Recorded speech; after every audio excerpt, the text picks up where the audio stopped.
Out. The morning Archer Dempsey got fired, he had already been awake for 4 hours. Out. He hadn't slept well, he rarely did anymore. Not since the accident 3 years ago that took Louise, left him with a 7-year-old daughter named Chloe, and a mortgage that didn't care about either of those facts. He was up at 4:30 as usual, packed Chloe's lunch the night before but double-checked it anyway, made sure her winter jacket was by the door, and wrote a note that said back by dinner. Out. Love, Dad on the fridge because she was old enough to read it and young enough to still need to see it. Out. His neighbor Patrice, a retired schoolteacher 2 doors down who had quietly become the person holding their little household together, would walk Chloe to the bus at 8. Archer had asked her once how he could repay her. She had waved her hand like she was shooing a fly and said, "You already did when you shoveled my driveway all of last February without me asking." He hadn't thought of that as repayment, he'd just done it because the snow was there and so was he. Out. That was Archer Dempsey. He noticed things that needed doing and did them quietly, without waiting to be asked. Out. He had been doing exactly that at Calloway Precision manufacturing for 11 years. Out. The company made aerospace components, small, intricate parts that ended up in commercial aircraft, military contracts, defense subassemblies, tolerances measured in thousandths of a millimeter. Nothing forgiving, nothing approximate. The kind of work where a machinist who didn't understand what he was doing could cost lives somewhere over the Atlantic on a Tuesday afternoon. Archer had started on the floor in his mid-20s as a CNC operator running programs someone else wrote. Out. Within 2 years he was writing the programs himself. Within 5 he had redesigned 3 of their core production fixtures, cutting defect rates by 31%. Nobody had asked him to do that either. He'd just noticed the problem and fixed it. Out. He never asked for a title change or a salary review based on it. He mentioned it to his floor supervisor at the time, a soft-spoken man named Gerald, who nodded and said he'd pass it up the chain. Whether Gerald ever did, Archer never knew. He went back to his machine and kept working. Out. The company had changed hands twice since then. The original founder, a stout, blunt-spoken man named Hector Calloway, had sold the majority stake 8 years ago to a private equity group out of Toronto. 2 years after that, Hector had a stroke. He was still alive, living in a care facility in Burlington, but gone from the business entirely. Out. His daughter Vivian had stepped in as CEO 18 months ago, 34 years old, an MBA from Western, sharp as a new blade on paper, and almost completely without context for what the company actually was or what had built it. Out. Archer hadn't formed a strong opinion of Vivian either way. She was busy. She was trying to prove herself in rooms full of men who assumed she couldn't. He understood that kind of pressure even if his version of it looked different. She had a CFO named Douglas Price who wore expensive suits and spoke in margin percentages and had never once walked the production floor. Out. And she had a VP of operations named Leon Samuels who had come from a medical device company in Mississauga and knew the vocabulary of manufacturing without knowing its bones. Out. That was the leadership team. They met in glass-walled boardrooms and read dashboards and made decisions about a world that Archer could see with his hands. Out. The crisis started on a Wednesday. Out. One of their primary CNC lathes, a Mazak Integrex that was 12 years old and had been Archer's particular concern for the past 8 months, finally threw a fault that the system couldn't clear. The machine produced a precision shaft housing for a turbofan subassembly. There were 14 of those housings due for quality sign-off and shipment by end of the following week. The contract was with a Tier 1 supplier. The penalty clauses were in the hundreds of thousands. Out. The Mazak was the only machine in the facility configured to run that program to spec. Out. Archer had flagged the machine's degrading ball screw calibration in writing 3 times since April. The maintenance log had entries. The emails existed, sent to Leon Samuels, who had acknowledged them with brief replies that amounted to "we'll schedule it in." They never had. Out. By Thursday afternoon, the contracted maintenance team had been in for 6 hours and hadn't cleared the fault. Their technician, a young guy doing his best, didn't have experience with that specific Mazak model at that configuration depth. He replaced 2 components that weren't the problem and left with a service ticket marked ongoing. Out. Archer stayed late that night. He didn't ask permission. He looked at the fault log, pulled up the calibration history he'd been tracking informally on his own spreadsheet, and understood within 40 minutes what was wrong. It was a thermal compensation drift in the B-axis, the kind of thing that built up slowly and then catastrophically, exactly as he had predicted in his April note. Out. He ran a manual recalibration sequence, adjusted the axis compensation parameters, ran a test cut on scrap material, measured the result, and ran it again. By 11:15, the machine was within tolerance. Out. He left a note in the maintenance log. He went home, checked on Chloe, who was asleep with her arm around a stuffed moose she'd had since she was 2, and went to bed. Out. The next morning, Vivian Calloway had him in her office by 9. Out. She was standing when he arrived, which he registered as deliberate. Douglas Price was seated to her left. Leon Samuels stood near the window with his arms crossed. There was also a woman Archer didn't recognize, mid-40s in a charcoal blazer with a legal pad, who introduced herself as Renata Houle from the company's external legal counsel. Out. Archer sat down. Out. Vivian didn't waste time. Are you aware that you performed unauthorized modifications to company equipment last night? Out. He said yes, he had run a recalibration on the Mavic. Out. Price leaned forward. That machine is subject to a service contract with a certified maintenance provider. Any work performed outside that contract by uncertified personnel voids the warranty and creates significant liability exposure. Out. Archer said he understood that and that the certified provider hadn't been able to fix it. Out. Renata Houle spoke carefully. Do you hold any formal certification for Mavic Integrex service? Have you completed their manufacturer-authorized calibration training? Out. He said he hadn't done their specific course, no. Out. Leon Samuels uncrossed his arms. Then you had no business touching that machine. Out. Vivian looked at him the way people look at something that has become a problem to be managed. Not with anger, exactly. With a kind of tired resolve. Do you understand what that machine represents in terms of liability? If something had gone wrong, if a part had shipped out of spec?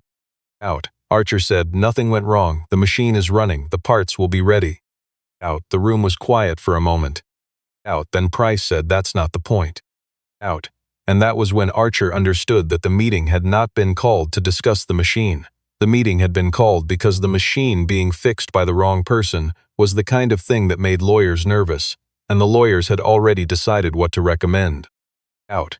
Vivian Calloway said, we're going to have to let you go, Archer, effective today. You'll receive 2 weeks' pay. Please gather your personal belongings from the floor. Out. He didn't argue. He had never been someone who argued, not because he had nothing to say, but because he could see when a decision had already been made and the conversation was formality. He nodded once, stood, thanked her, which seemed to briefly confuse everyone in the room, and left. Out. He went to his station on the floor. A few people looked up. Nobody said anything yet. Word traveled fast in a facility that size, but not quite that fast. He opened the bottom drawer of his toolbox and took out 3 personal items, a small level he'd bought himself, a pencil case, and a photograph of Chloe taken last summer at Wasaga Beach, squinting into the sun with both front teeth missing and looking like the happiest person in Ontario. Out. He put them in a plastic grocery bag he had at the bottom of the drawer for some reason, probably leftover from a lunch years ago, and walked out through the back exit because it was closer to the parking lot.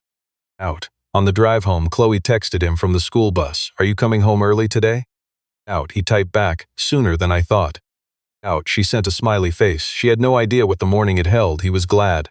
Out. Patrice was in her front yard when he pulled in, deadheading the fall chrysanthemums along her fence line. She looked at him, looked at the time on her watch, it was barely 11, and looked back at him. Out. Want tea, she said. Out. Yes, he said.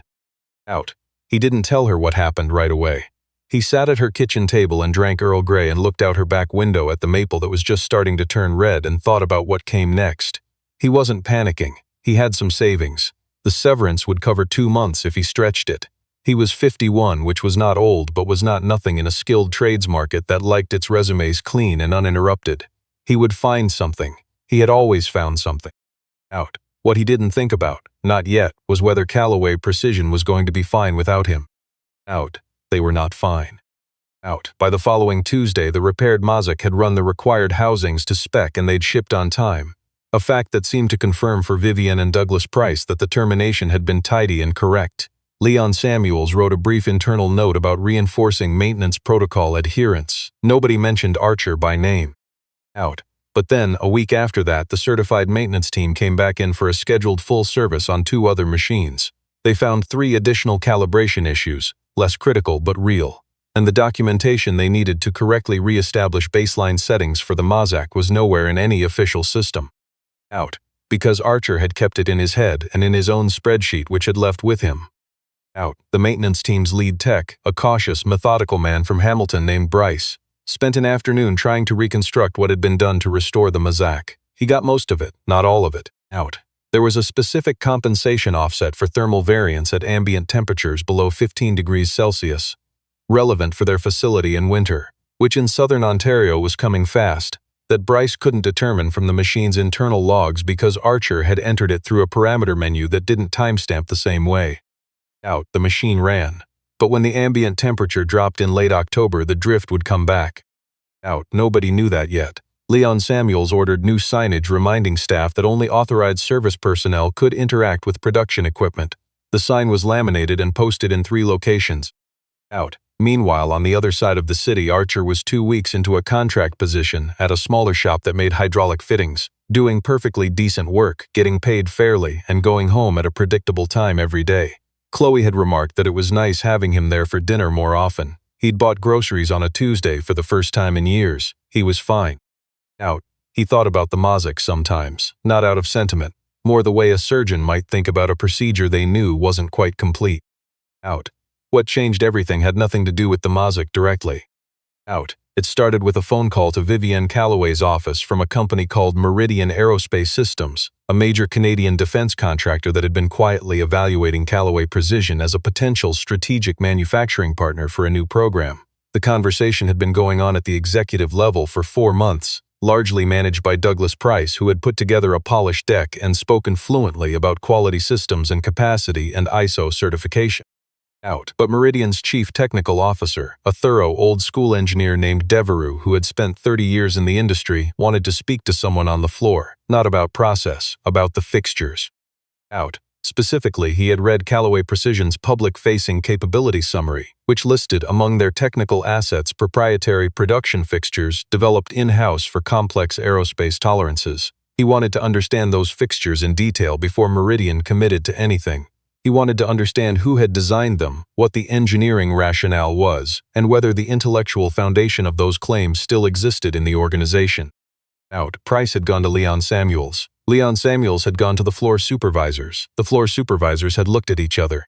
Out. Because the fixtures, the 3 redesigned production fixtures that had cut defect rates by 31%, the fixtures that showed up in the capability summary, the fixtures that Meridian's CTO wanted explained from first principles, had been designed entirely by Archer Dempsey, in his own time submitted through his supervisor Gerald and never formally attributed to anyone in any document that remained in the building. Out. Gerald had retired 4 years ago. Archer had left with no ceremony 3 weeks prior. The fixtures existed. The engineering rationale for them lived nowhere except in the mind of a 51-year-old machinist currently doing contract work in a hydraulic fitting shop in the East End. Out. Vivienne called a meeting with Price and Samuels on a Thursday afternoon. She wanted to understand how a core technical asset, something they were actively using to attract a 9-figure defense contract, had no engineering documentation in any company system. Out. The answer, when she finally got it from Samuels, who had gotten it from the floor supervisors, who had gotten it from institutional memory, was that Archer Dempsey had designed all 3 fixtures. That Archer had been a CNC operator on paper but had been doing the work of a senior process engineer for a decade, that the improvements he'd made had never been formally captured because nobody had given him the title that would have triggered formal documentation protocols. Out. That the man who fixed the Mozak in one evening, the man they had fired for doing so, was also the reason Callaway Precision had anything technically credible to show a defense contractor in the first place. Out. Vivienne sat with that for a long moment. Out. Price said something about bringing in an engineering consultant to reverse engineer the fixture designs from the physical units. Out. Vivienne looked at him. That would take months, she said. Devereux's team is expecting a technical briefing in 3 weeks. Out. Price had no answer for that. Out. She went home that night and, for the first time since taking the CEO role, called her father. Out. Hector Callaway was 81 years old and living in a care home in Burlington, and some days his memory was sharp and some days it wasn't, and she never quite knew which kind of day she'd get. That night he was clear. She told him about the Meridian opportunity. She told him about the fixture documentation problem. She started to explain the background, and before she'd gotten very far, he said a name.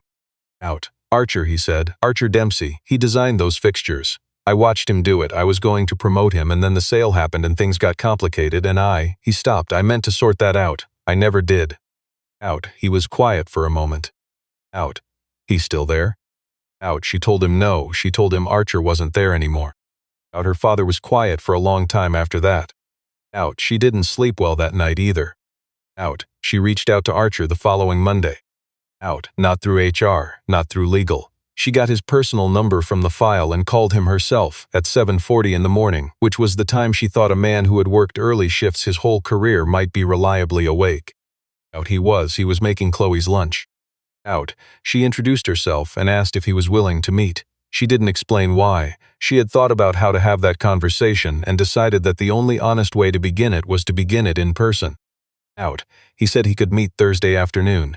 He had to check with his daughter's before care situation. He said it so matter-of-factly, I need to check my daughter's arrangements, that it landed quietly, without drama, just the ordinary logistics of being a person who was doing everything alone. Out. She said Thursday was fine.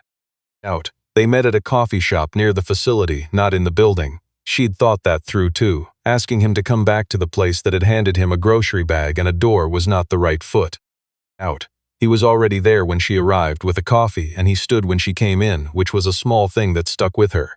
She ordered, sat down, and for a moment neither of them said anything. Out. Then she said, I owe you an apology. Out. He looked at her. He didn't say no you don't or wave it off the way some people would reflexively to ease her discomfort, he just waited. Out. We fired you for fixing a machine that hadn't been fixed by the people we paid to fix it, she said. And in doing so we lost access to everything you knew about that facility. I didn't understand what that meant until it became a problem for us. I should have understood it before it became a problem. I'm sorry. Out. He wrapped his hands around his coffee cup. What kind of problem, he said. Out. So she told him about Meridian, she told him about Devereaux, she told him about the fixture documentation and the 3-week window and what was at stake. Out. He listened with the same quality of attention he brought to everything, complete, quiet processing without display. Out. When she finished he said, the fixtures, do you have the physical units? Out. Yes. Out. And the original scrap cut samples from development, I left those in a rack behind the fixturing bay. Out. She didn't know, she made a note, probably. Out. If they're still there I can reconstruct the engineering rationale in about a week, maybe less. Out. She looked at him. Why would you do that? Out. He thought about it honestly, which she could see him doing, not performing consideration, actually considering. Because I made those fixtures, he said, and because if they end up in a capable pair of hands, they'll do what they were designed to do. That matters to me more than the politics of how I left. Out. She had prepared for several versions of this conversation. She had not quite prepared for that answer. Out. She asked what it would take to bring him back. Not as a CNC operator this time, she was clear about that. She told him she'd had a conversation with her father, and that Hector had told her what should have happened years ago, and that she intended to correct it. Out. He didn't negotiate hard, he had a number in mind that was fair and he said it and she agreed to it without a counteroffer because it was fair and she knew it. He asked for a title that reflected what he actually did, senior process engineer, and she said yes. He asked that any future modifications he recommended to production equipment be reviewed, not blocked, and she said yes to that too. Out. He asked one more thing. He said the maintenance log from the night I fixed the Mozak, I'd like it kept accurate, what I did, what I found, what I corrected, not for my sake, for whoever has to work on that machine next winter when the thermal compensation drifts again. Out. She looked at him. Out. It will drift again, he said, below 15 degrees ambient. The offset I set will hold, but someone needs to know it's there and why. Out. She wrote it down. She made sure it actually went into the system this time, the same week. Out. The Meridian briefing happened on a Friday in the 3rd week of November. Devereaux flew in from Ottawa with 2 of his technical staff. Vivian hosted. Douglas Price was there with his slides, and Archer Dempsey was there with his samples, his hand-drawn documentation he'd rebuilt from memory and physical measurement, and 17 years of institutional knowledge about every fixture in that building. Out. Devereaux spent 40 minutes with Archer alone at the whiteboard, asking questions that got increasingly technical, testing answers, following threads. Price had offered twice to join them. Devereaux had waved him off both times. Out. When they came back to the table, Devereaux looked at Vivienne and said, "You've got the right person in the room." He said it straightforwardly, the way engineers say things that are just observations and not compliments. We can move forward with the next stage of evaluation. Out. Leon Samuels had quietly tendered his resignation 2 weeks prior, citing a better opportunity in a way that everyone understood but nobody challenged. Renata Houle from legal had sent a brief email clarifying that the initial separation had been handled correctly from a liability standpoint, which technically it had been, though nobody felt great about citing it. Out. Douglas Price stayed. He was harder to move and less obviously connected to what had gone wrong, and Vivian had limited her battles to the ones that mattered most. She was learning which ones those were. Out. On a Tuesday in early December, Archer picked Chloe up from school, something he was now able to do on alternating weeks, part of the reason he'd negotiated for the flexibility in his hours, and they stopped at the grocery store on the way home. Chloe was in a long phase of being obsessed with the idea of making her own soup, an ambition she had not yet successfully executed but maintained with absolute confidence. She was explaining to him, at some length, why lentils were underrated, as he pushed the cart through the produce section. He was listening, he was always listening. He had a new badge on a lanyard that said Archer Dempsey, Senior Process Engineer, and it was clipped to his jacket because he'd forgotten to take it off. Chloe had noticed it that morning and read it out loud with great seriousness, and then asked if that meant he was a scientist now. He'd said sort of. She'd accepted that completely and moved on to the question of lentils. In the grocery store, he stopped in the soup aisle to let her examine the broth options, and she did so with the focused intensity of someone making an important decision. He stood beside her, patient, thinking about nothing in particular. The Mazak was running well. The ambient temperature had dropped that week to -8. He had checked the calibration log from home through the remote access Vivian's IT team had finally set up. The offset was holding. Everything he had built was where he had built it, doing what it was meant to do.